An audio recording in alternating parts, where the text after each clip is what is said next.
नमस्कार दर्शक बंधु आसतु जानिबा कलश स्थापन करिवार शुभ फल जानिबा पूर्वरु बाबा भक्तगण चैनल टी को सब्सक्राइब करी वीडियो को गोटे लाइक निहाती करि दियंतु।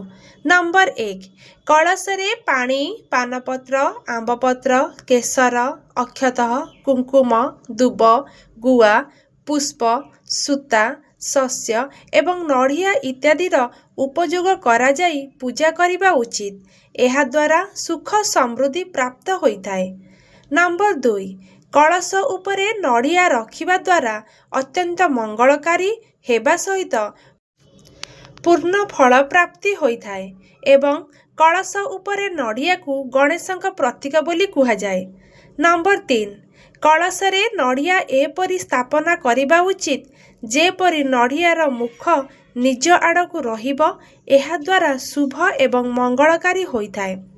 नंबर 4 जदि ऋण भार बुद्धि हेउथाए तेबे गोटिए नड़िया रे स्वस्तिक चिन्ह अंकन करी भोग सहित हनुमान मंदिर रे अर्पण कले शुभ एवं मंगलकारी होइथाए।